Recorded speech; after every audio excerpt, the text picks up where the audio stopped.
আমি যখনই কিছু না কিছু বানাই আমাকে আমার অনেক ফ্রেন্ডরা হোয়াটসঅ্যাপে বলে, এই ভাই প্লিজ বল না কীভাবে বানিয়েছিস। তাই জন্য আজকে আমি শুধু আমার ফ্রেন্ডদেরকে না, আমি আপনাদের সবাইকেই এই রেসিপিটি শেয়ার করছি। আজকে আমি বানাচ্ছি খুবই একটা হেলদি রেসিপি। আপনারা এটা ব্রেকফাস্টেও নিতে পারেন, প্লাস ডিনারেও নিতে পারেন। এটা হচ্ছে পাস্তা স্যুপ। যারা ডায়েট করেন তাদের জন্য তো একদম খুবই হেল্পফুল। কোনো বেশি তেল মশলা কিছুই না, জাস্ট নর্মাল একটা খাওয়ার। আমি এটা প্রথমে বলি, আমি এটা প্রেস্টিজে ইলেকট্রিক কেটলিতে রান্নাটা করছি। প্রথমে আমি ফ্লেম দিয়ে কেটলিটা গরম হওয়ার পর আমি সামান্য পরিমাণে সাদা তেল দিয়ে দেব। সাদা তেল দেওয়ার পর আপনাদের বাড়িতে যদি ঘি বা বাটার থাকে দেন একটু সামান্য দিয়ে দেবেন।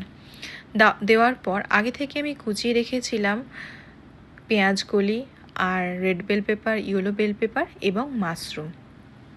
তেলটা গরম হয়ে যাওয়ার পর আমি পেঁয়াজগুলি কুচিটা আমি দিয়ে দেব। তারপর একটু নাড়াচাড়া করে আমি red bell pepper, yellow bell pepper এবং মাশরুমটা দিয়ে দেব।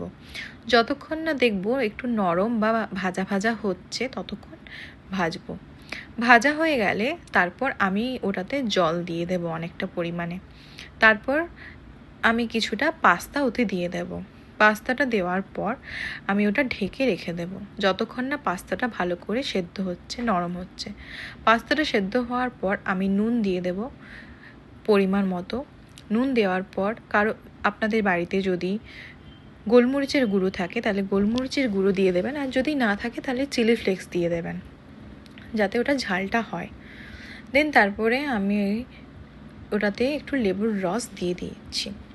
দেওয়ার পর 1 ফুট ফুটে গেলে তারপরেই আপনারা গরম গরম সার্ভ করুন পাস্তা স্যুপ। দেখবেন এটা খুবই একটা হেলদি খাবার আর খুবই টেস্টি। পারলে আপনারা বাড়িতে একবার ট্রাই করবেন অবশ্যই। আর ভিডিওটা ভালো লাগলে অবশ্যই লাইক, কমেন্ট, শেয়ার করতে ভুলবেন না। Thank you.